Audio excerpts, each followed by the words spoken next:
Hi friends, welcome back to our channel.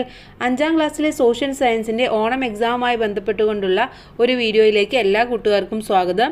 അപ്പോൾ നമ്മുടെ new syllabus അനുസരിച്ചുള്ള ക്വസ്റ്റ്യൻ പേപ്പറാണ്. ഇതൊരു മോഡലാണ്. അപ്പോൾ ഇത്തരത്തിലുള്ള ക്വസ്റ്റ്യൻസ് ആയിരിക്കും നിങ്ങൾക്ക് എക്സാമിന് വരുന്നത്. അതുമാത്രമല്ല, നിങ്ങളുടെ ബാക്കിയുള്ള സബ്ജക്റ്റുകളും ഇംഗ്ലീഷ്, അതുപോലെ തന്നെ ബേസിക് സയൻസ് ഓരോ സബ്ജക്റ്റുകളായിട്ട് നമ്മൾ അപ്ലോഡ് ചെയ്യുന്നുണ്ട്. അപ്പോൾ തീർച്ചയായിട്ടും നിങ്ങളത് കാണുന്നത് നല്ലതായിരിക്കും. അപ്പോൾ നമുക്ക് നേരെ വീഡിയോയിലേക്ക് കിടക്കാം. ആക്ടിവിറ്റി നമ്പർ 1 വില്ലേജ് ലൈഫാണ്. അതുമായി ബന്ധപ്പെട്ടുകൊണ്ടുള്ള ക്വസ്റ്റ്യൻ ആണ്. First question, imagine that you are travelling with friends to Peeli's village. നിങ്ങൾ ഇമാജിൻ ചെയ്യുക, നിങ്ങളും പീലിയുടെ കൂട്ടുകാരുടെ കൂടെ പീലിയുടെ വില്ലേജിലേക്ക് പോയിരുന്നുവെന്ന്. Write a note about the sights that impressed you during the visit. ആ വിസിറ്റിൻ്റെ സമയത്ത് നിങ്ങളുടെ മനസ്സിൽ ഇംപ്രസ് ചെയ്തിട്ടുള്ള കുറച്ച് കാര്യങ്ങൾ, കുറച്ച് സൈറ്റ്സ് എല്ലാം ഉൾപ്പെടുത്തിക്കൊണ്ട് ഒരു നോട്ട് എഴുതാനാണ് പറഞ്ഞിട്ടുള്ളത്. അപ്പോൾ എന്തൊക്കെ കാര്യങ്ങൾ നമുക്കതിൽ എഴുതാം? Peeli's village is very calm and beautiful. പീലിയുടെ വില്ലേജ് എന്ന് പറയുന്നത് വളരെ കാമും ബ്യൂട്ടിഫുള്ളുമാണ്. There are many ponds, children learn to swim in these pond. ഒരുപാട് കുളങ്ങൾ അവിടെയുണ്ട്. ആ കുളങ്ങളിൽ നിന്നാണ് കുട്ടികളെല്ലാവരും നീന്തലൊക്കെ പഠിക്കുന്നത്. Then there are different kinds of festival. അവിടെ ഒരുപാട് തരത്തിലുള്ള ഫെസ്റ്റിവൽസ് ഒക്കെ നടക്കാറുണ്ട്. There are many paddy fields. ഒരുപാട് പാടങ്ങളും കാര്യങ്ങളും കൃഷി സ്ഥലങ്ങളെല്ലാം അവിടെയുണ്ട്.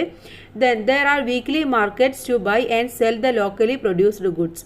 ലോക്കലായിട്ട് പ്രൊഡ്യൂസ് ചെയ്യുന്ന ഗുഡ്സ് ഒക്കെ വിൽക്കാനും വാങ്ങാനും ഒക്കെ വീക്ക്ലി മാർക്കറ്റും അവിടെയുണ്ട്. Then we really enjoy the beauty and peacefulness of the village. ആ വില്ലേജിൻ്റെ എല്ലാ ബ്യൂട്ടിയും അതിൻ്റെ ആ ഒരു സമാധാനപരമായ അന്തരീക്ഷവും എല്ലാം ഞങ്ങൾ എൻജോയ് ചെയ്തു എന്ന് പറഞ്ഞുകൊണ്ട് നിങ്ങൾക്ക് ഒരു ചെറിയ പാരഗ്രാഫാണ് എഴുതേണ്ടത്. അവിടെ എന്തൊക്കെയാണോ കാര്യങ്ങൾ കണ്ടത് അതെല്ലാം കൂടെ ഒരു പാരഗ്രാഫാക്കി എഴുതിയാൽ മതി. ഇനി ഇതിലെ ബി ചോദ്യം, there are many festivals that take place in your area. നിങ്ങളുടെ ഏരിയയിലും ഇതുപോലെ ഒരുപാട് ഫെസ്റ്റിവൽസ് ഒക്കെ ഉണ്ടായിരിക്കും അല്ലേ?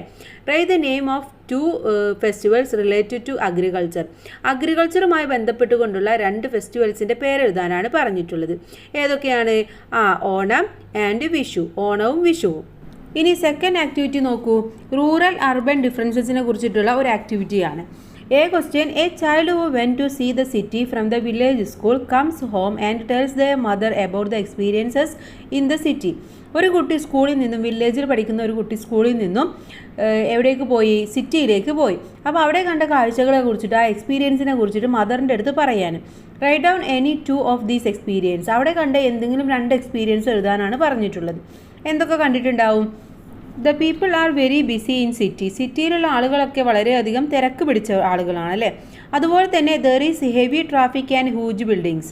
ഹ്യൂജ് ആയിട്ടുള്ള വലിയ വലിയ ബിൽഡിങ്സും അതുപോലെ തന്നെ വലിയ തിരക്കുള്ള ട്രാഫിക്കും ഒക്കെയാണ് അവിടെ ഉള്ളത്. The city is full of pollution like air, water pollution. അതുപോലെ തന്നെ സിറ്റി എന്ന് പറയുന്നത് ഭയങ്കര പൊല്യൂഷൻ ആയിട്ടുള്ള സ്ഥലങ്ങളാണ്.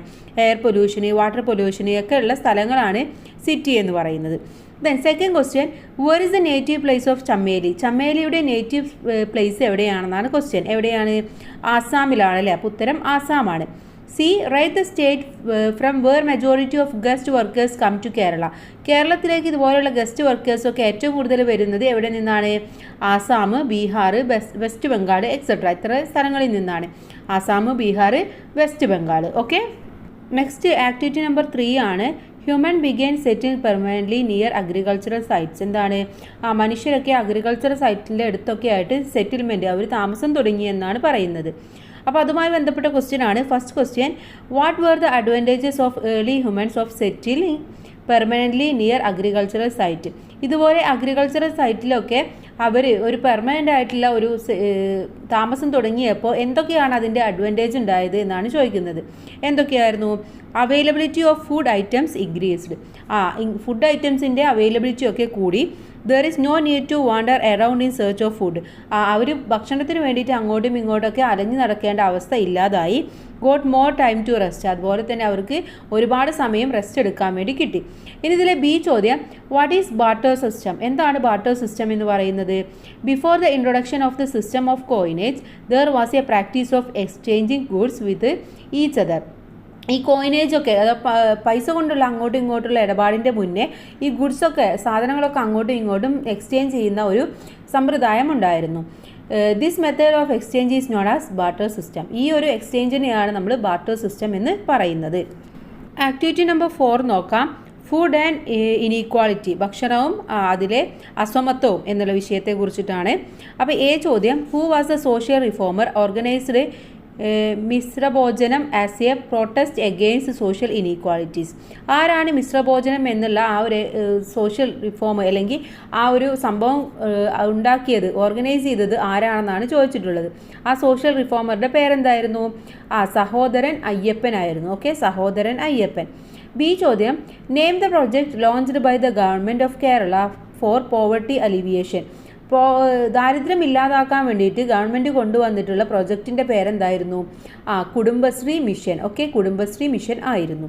സി ചോദ്യം, prepare a message for the school assembly on the topic of food and health on world food day. എന്താണ്? ലോക ഭക്ഷ്യദിനത്തോടനുബന്ധിച്ച് സ്കൂളിലെ അസംബ്ലിയിൽ ഫുഡ് ആൻഡ് ഹെൽത്ത് എന്ന വിഷയത്തിലെ ടോപ്പിക്ക് അത് വെച്ചുകൊണ്ട് നിങ്ങളോട് ഒരു മെസ്സേജ് ചെയ്യാനാണ് പറഞ്ഞിട്ടുള്ളത്. അപ്പോൾ അത് നിങ്ങൾ തയ്യാറാക്കുക. എന്നാണ് വേൾഡ് ഫുഡ് ഡേ? ഒക്ടോബർ 16 ആണ്. ഓക്കെ, അപ്പോൾ അതുമായി ബന്ധപ്പെട്ടുകൊണ്ട് ഒരു മെസ്സേജാണ്. അപ്പോൾ കൂട്ടുകാർക്ക് ഒരുപാട് കാര്യങ്ങൾ പറയാനുണ്ടാവും. ഭക്ഷണം വേസ്റ്റ് ചെയ്യരുത്. അതുപോലെ തന്നെ നമ്മുടെ ലോകത്ത് ഒരുപാട് ആളുകൾ ഭക്ഷണം കിട്ടാതെ ഇന്നും വലയുന്നുണ്ട്, ഒരുപാട് മരണങ്ങൾ ഉണ്ടാവുന്നുണ്ട്. അപ്പോൾ പോവർട്ടിയും കാര്യങ്ങളൊക്കെ ഇല്ലാതാക്കാൻ നമ്മളിൽ നിന്ന് തന്നെ തുടങ്ങണം എന്ന് പറഞ്ഞുകൊണ്ട് നിങ്ങൾക്ക് അവിടെ ഒരു ചെറിയ മെസ്സേജ് എഴുതാവുന്നതാണ്. നെക്സ്റ്റ് ആക്ടിവിറ്റി നമ്പർ 5 നോക്കാം. സോഴ്സ് ഓഫ് ഇൻകം, അതുമായി ബന്ധപ്പെട്ട ക്വസ്റ്റ്യൻ ആണ്. Complete the diagram showing the various source of income. ഇവിടെ സോഴ്സ് ഓഫ് ഇൻകത്തിൻ്റെ ഒരു ഡയഗ്രാം തന്നിട്ടുണ്ട്. അവിടെ എംപ്ലോയ്മെൻറ്റ്, ബാങ്ക് ഇൻവെസ്റ്റ്മെൻറ്റ് എന്ന് എഴുതിയിട്ടുണ്ട്. പിന്നെ നമുക്ക് എന്തൊക്കെ എഴുതാൻ പറ്റും? അസറ്റ്, ബിസിനസ്, അഗ്രികൾച്ചർ, ഇതൊക്കെ നമുക്ക് അവിടെ എഴുതി കൊടുക്കാം. അപ്പോൾ ഇതേ സെയിം നമ്മുടെ ടെക്സ്റ്റ് ബുക്കിൽ നമ്മൾ പഠിച്ചിട്ടുള്ളതാണ്. അപ്പോൾ വളരെ ഇമ്പോർട്ടൻ്റ് ആണ്, കൂട്ടുകാരൊന്ന് ഓർത്ത് വെക്കുക. അടുത്തതിൽ B question, write a note on the difference between agricultural employments and non agricultural employments. എന്താണ് അഗ്രികൾച്ചറൽ എംപ്ലോയ്മെൻറ്റ്സ്, എന്താണ് നോൺ അഗ്രികൾച്ചറൽ എംപ്ലോയ്മെൻറ്റ്സ് എന്ന് എഴുതാനാണ് പറഞ്ഞത്. എന്താണ്? Agricultural employment is the work done using the natural resources ഉൾപ്പെടുത്തിക്കൊണ്ട് നടത്തുന്ന എംപ്ലോയ്മെൻറ്റിനെയാണ് അഗ്രികൾച്ചറൽ എംപ്ലോയ്മെൻറ്റ് എന്ന് പറയുന്നത്. ഉദാഹരണം, cultivation of plants for food, അതുപോലെ തന്നെ ഫൈബർ പ്രൊഡക്ഷൻ. ഇനി നോൺ അഗ്രികൾച്ചറൽ എംപ്ലോയ്മെൻറ്റ്സോ? All kinds of employments that are not include in agricultural employments can be considered as non agricultural employments. അഥവാ അഗ്രികൾച്ചർ എംപ്ലോയ്മെൻറ്റ്സ് അല്ലാത്തതൊക്കെ non agricultural employments ആണെന്ന് പറയാം. Example, business, banking, അതുപോലെ തന്നെ ടീച്ചിങ്, ട്രാൻസ്പോർട്ടേഷൻ, ഇതൊക്കെ non agricultural employments ആണ്. Next നമുക്ക് activity number 6 ആണ് നോക്കാനുള്ളത്. സെൽഫ് എംപ്ലോയ്മെൻറ്റുമായി ബന്ധപ്പെട്ട ആക്ടിവിറ്റിയാണ്. Given below are the self employment schemes. താഴെ നമുക്ക് സെൽഫ് എംപ്ലോയ്മെൻറ്റ് സ്കീംസ് തന്നിട്ടുണ്ട്. Identify the beneficiaries of each scheme and complete the list. താഴെ തന്നിട്ടുള്ളതിലെ ബെനിഫിഷ്യറീസ് ആരൊക്കെയാണെന്ന് കണ്ടെത്തി അത് കംപ്ലീറ്റ് ചെയ്യാനാണ് പറഞ്ഞിട്ടുള്ളത്. സെൽഫ് എംപ്ലോയ്മെൻറ്റ് സ്കീം ഒന്നാമത്തത് നവജീവൻ പ്രൊജക്റ്റാണ്. അത് ആർക്കാണ്? സീനിയർ സിറ്റിസൺസിനുള്ളതാണ്. അപ്പോൾ ബെനിഫിഷ്യറീസ് എന്നുള്ളിടത്ത് നിങ്ങൾ സീനിയർ സിറ്റിസൺസ് എന്ന് എഴുതി കൊടുക്കുക. ഇനി കൈവല്യ പീപ്പിൾ വിത്ത് ഡിസബിലിറ്റീസിനുള്ളതാണ്. ശരണ്യ ഉള്ളത് വുമൻസിനുള്ളതാണ്. ഓക്കെ, അപ്പോൾ അവിടെ ഇത്രയും ഈ ബെനിഫിഷ്യറീസ് നിങ്ങൾ കറക്റ്റായിട്ട് എഴുതി കൊടുക്കുക. ഇനി ഇതിൽ ബി ചോദ്യം, write down any 2 characteristics of self employment enterprises. Self employment എൻ്റർപ്രൈസസിൻ്റെ 2 ക്യാരക്ടറിസ്റ്റിക്സ് എഴുതാനാണ് പറഞ്ഞിട്ടുള്ളത്.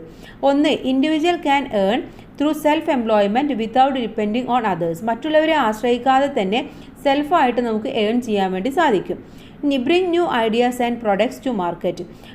തൻ്റേതായ സ്വന്തം ഐഡിയാസും പ്രൊഡക്റ്റും ഒക്കെ മാർക്കറ്റിലേക്ക് കൊണ്ടുവരാനും ഇത് ഹെൽപ്പ് ചെയ്യും. Okay, next activity number 7, the increase in the need of clothing led to the invention of weaving equipments. First question, prepare a note on the progress of cloth manufacturing. Cloth മാനുഫാക്ചറിൻ്റെ പ്രോഗ്രസ്സിനെ കുറിച്ചിട്ട് ഒരു note എഴുതാനാണ് പറഞ്ഞിട്ടുള്ളത്. In the early days clothes were made by hands using yarns from cotton and jute. കോട്ടണിൽ നിന്നും ജൂട്ടിൽ നിന്നും എടുക്കുന്ന നൂലുപയോഗിച്ചായിരുന്നു നൂല് എടുത്ത് അത് കൈകൊണ്ട് തുന്നുന്ന രീതിയായിരുന്നു ആദ്യം ഉണ്ടായിരുന്നത്. They realised that clothes woven from yarns were better than animal skin. എന്താണ്? എനിമൽ സ്കിന്നിനേക്കാൾ ബെറ്റർ യാണാണെന്ന് അവർ മനസ്സിലാക്കി. This led to spread of woven cloths. The method of making cloth using wooden looms was developed later. അതിനുശേഷമാണ് ഈ മരം കൊണ്ടുള്ള ഇത് ഉപയോഗിച്ചുകൊണ്ട് അവരെന്ത് ചെയ്തത്? ഡ്രസ്സൊക്കെ നൂലൊക്കെ തയ്ക്കാൻ തുടങ്ങിയത് അതിന് ശേഷമായിരുന്നു. This help to increase the spread of weaving. Speed of weaving. ഇതെന്താണ്? ഇത് കണ്ടുപിടിച്ചപ്പോൾ അവർക്ക് മനസ്സിലായി ഇതിലൂടെ പെട്ടെന്ന് തന്നെ നെയ്യാൻ, വളരെ സ്പീഡിലൂടെ നെയ്യാൻ കഴിയുമെന്ന് അവർക്ക് മനസ്സിലായി. The invention of handloom was a breakthrough in the field of cloth manufacturing. ഇതിൻ്റെ കണ്ടുപിടുത്തം എന്ന് പറയുന്നത് നമ്മുടെ ക്ലോത്ത് മാനുഫാക്ചറിലെ ഏറ്റവും വലിയ ഒരു ഇൻവെൻഷൻ തന്നെയായിരുന്നു. Clothes were coloured with a dye made from indigo plant. അതിനുശേഷമാണ് ഇൻഡിക്കോ പ്ലാന്റ് ഉപയോഗിച്ചുകൊണ്ട് ക്ലോത്തിലൊക്കെ കളറൊക്കെ കൊടുക്കാൻ വേണ്ടി തുടങ്ങിയത്. The technique of weaving became more popular over the years. അതിനുശേഷം ഒരുപാട് കാലങ്ങൾ ഇങ്ങനെ കഴിഞ്ഞുകൊണ്ടിരുന്നപ്പോൾ തന്നെ ഇത് വളരെയധികം പോപ്പുലറായിട്ട് മാറുകയാണ് ചെയ്തത്. The handloom was later replaced by the power loom and artificial dyes began to use to colour clothes. ഈ ഹാൻഡ്ലൂം പിന്നീട് എന്തായി? പവർ ലൂമിലേക്ക് വഴിമാറുകയാണ് ചെയ്തത്. അതുപോലെ തന്നെ കളേഴ്സ് എന്ന് പറയുന്നത് ഒരുപാട് ആർട്ടിഫിഷ്യൽ ആയിട്ടുള്ള കളേഴ്സൊക്കെ ഉപയോഗിക്കാൻ തുടങ്ങി. ഇതാണ് നമ്മുടെ ക്ലോത്ത് മാനുഫാക്ചറിൻ്റെ ഒരു ഹിസ്റ്ററി എന്ന് പറയുന്നത്. ഇനി ഇതിലെ second question, changes brought by the use of machinery in the manufacture of clothes. നമ്മുടെ മെഷീനറി കണ്ടുപിടിച്ചതോട് കൂടിയിട്ട് നമ്മുടെ എന്താണ് ക്ലോത്ത്സ് മാനുഫാക്ചറിൽ ഒരുപാട് ഡെവലപ്മെൻറ്റ് ഉണ്ടായി അല്ലേ? റൈറ്റ് എനി ടു, ഏതെങ്കിലും രണ്ട് ഇൻവെൻഷൻ അല്ലെങ്കിൽ രണ്ട് മെഷീനറീസിൻ്റെ പേര് എഴുതാനാണ് പറഞ്ഞിട്ടുള്ളത്. ഏതൊക്കെയാണ്? The invention of handloom, the invention of spinning jenny. Okay, ഇത് രണ്ടും ഇതിലെ ഏറ്റവും വലിയ രണ്ട് കണ്ടുപിടുത്തങ്ങളായിട്ട് നമുക്ക് പറയാൻ വേണ്ടി സാധിക്കും. നെക്സ്റ്റ് ആക്ടിവിറ്റി നമ്പർ 8 ആണ് cloth as a weapon of agitation. Clothes എന്ന് പറയുന്നത് അജിറ്റേഷൻ്റെ ഒരു വെപ്പൺ എന്നാണ് പറയുന്നത്. First question, in which year did the king of Travancore issue the proclamation granting woman the right to wear the upper cloth? എന്നായിരുന്നു നമ്മുടെ Travancore proclamation ഉണ്ടായത്? ആ ഒരു എന്താണ് താഴ്ന്ന ജാതിയിലുള്ള സ്ത്രീകൾക്ക് മാറുമറക്കാനുള്ള അവകാശം നേടിയെടുത്ത ആ പ്രൊക്ലമേഷൻ എന്നാണ് ചോദ്യം. എന്നായിരുന്നു? 1859 okay. B question, write any one of the employment sectors in cloth manufacturing field. Cloth manufacturing ഫീൽഡിലെ ഏതെങ്കിലും ഒരു എംപ്ലോയ്മെൻറ്റ് സെക്ടർ എഴുതാനാണ് പറഞ്ഞിട്ടുള്ളത്. വേവിങ്, കോസ്റ്റ്യൂം ഡിസൈനിങ്, അതുപോലെ തന്നെ എംബ്രോയ്ഡറി, ഇതെല്ലാം അതുമായി ബന്ധപ്പെട്ടിട്ടുള്ള എംപ്ലോയ്മെൻറ്റ് സെക്ടേഴ്സാണ്. Then last question, how did Gandhiji use charka and khadi cloths as a weapon of agitation against the British? എങ്ങനെയായിരുന്നു ഗാന്ധിജി ചർക്കയും ഖാദിയും നമ്മുടെ ബ്രിട്ടീഷുകാർക്കെതിരെയുള്ള ഒന്നായിട്ട് മാറ്റിയിരുന്നത്? എങ്ങനെയായിരുന്നു? Gandhiji made khadi charkha and boycott of foreign goods as a part of the freedom struggle. Freedom സ്ട്രഗിളിൻ്റെ ഭാഗമായിട്ട് തന്നെ അദ്ദേഹം ഈ ഒരു ഫോറിൻ ഗുഡ്സൊക്കെ ബോയ്ക്കോട്ട് ചെയ്യാനുള്ള ഒരു തീരുമാനം അദ്ദേഹം എടുത്തു. അദ്ദേഹം ഖാദിയും ചർക്കയും ഒക്കെ ഉണ്ടാക്കാൻ വേണ്ടി തുടങ്ങി. ഈ encourage khadi clothes made by spinning in the ചർക്കയിലൂടെ അദ്ദേഹം ഖാദി ക്ലോത്ത്സ് ഒക്കെ സ്പിൻ ചെയ്യാൻ വേണ്ടി തുടങ്ങി. അത് എൻകറേജ് ചെയ്യാനും അദ്ദേഹം ചെയ്തു. He exhorted people to wear Khadi clothes. Gandhiji demanded to boycott foreign clothes by making and wearing indigenous clothes. അതുപോലെ തന്നെ ഗാന്ധിജി ആളുകളോട് പറഞ്ഞു, ഈ ഫോറിൻ ക്ലോത്ത്സ് ഒന്നും നമ്മൾ ഉപയോഗിക്കരുത്, നമ്മൾ ഇത്തരത്തിലുള്ള വസ്ത്രങ്ങൾ, ഖാദി വസ്ത്രങ്ങൾ ഉപയോഗിക്കണം എന്ന് അദ്ദേഹം പറഞ്ഞു. Gandhiji turn the freedom struggle into a mass movement by making clothes as a weapon of struggle. അദ്ദേഹം എന്താണ് നമ്മുടെ ഫ്രീഡം സ്ട്രഗിളിൻ്റെ ഒരു വെപ്പണായിട്ട് ക്ലോത്ത്സിനെ മാറ്റുകയും അതുപോലെ തന്നെ അതൊരു മാസ് മൂവ്മെൻ്റ് ആയിട്ട് മാറുകയും ചെയ്തു. Charkha became a symbol of the swadeshi movement in Indian freedom struggle. Indian freedom സ്ട്രഗിളിൻ്റെ ഒരു സ്വദേശി മൂവ്മെൻറ്റിൻ്റെ സിമ്പിളായിട്ട് ചർക്ക മാറി. Wearing khadi clothes and khadi cap become a symbol of patriotism. അതുപോലെ തന്നെ ഖാദി കൊണ്ടുള്ള ക്ലോത്ത്സും അതുപോലെ ക്യാപ്സും ഒക്കെ ധരിക്കുന്നത് പാട്രിയോട്ടിസത്തിൻ്റെ സിമ്പിളായിട്ട് മാറുകയും ചെയ്തു. ഇത്രയും ആക്ടിവിറ്റീസാണ് നമുക്ക് ഈ ക്വസ്റ്റ്യൻ പേപ്പറിലൂടെ ഡിസ്കസ് ചെയ്യാനുണ്ടായിരുന്നത്. അപ്പോൾ എല്ലാ ആക്ടിവിറ്റീസും നമ്മൾ ഡീറ്റെയിൽ ആയിട്ട് തന്നെ പറഞ്ഞു, എല്ലാ ആൻസേഴ്സും നമ്മൾ ഡിസ്കസ് ചെയ്തു. അപ്പോൾ എല്ലാ ഭാഗങ്ങളും കൂട്ടുകാർ നന്നായിട്ട് വായിച്ച് മനസ്സിലാക്കിയതിന് ശേഷം എക്സാം എഴുതാൻ പോവുക. എല്ലാ കൂട്ടുകാർക്കും നല്ല മാർക്കിന് സ്കോർ ചെയ്യാൻ കഴിയട്ടെ. അതുപോലെ തന്നെ ചാനൽ സബ്സ്ക്രൈബ് ചെയ്യാൻ മറന്നു പോകരുത്. കൂടാതെ നിങ്ങളുടെ സോഷ്യൽ സയൻസിൻ്റെ എല്ലാ ചാപ്റ്റേഴ്സും നമ്മൾ അപ്ലോഡ് ചെയ്തിട്ടുണ്ട്. അതിൽ എക്സ്പ്ലനേഷനും ആക്ടിവിറ്റീസും നോട്ട്സും എല്ലാം അപ്ലോഡ് ചെയ്തിട്ടുണ്ട്. അപ്പോൾ കാണാത്ത കൂട്ടുകാരുണ്ടെങ്കിൽ തീർച്ചയായിട്ടും പോയി കാണുക, അത് നിങ്ങൾക്ക് ഒരു ഹെൽപ്ഫുൾ ആയിരിക്കും. Thanks for watching.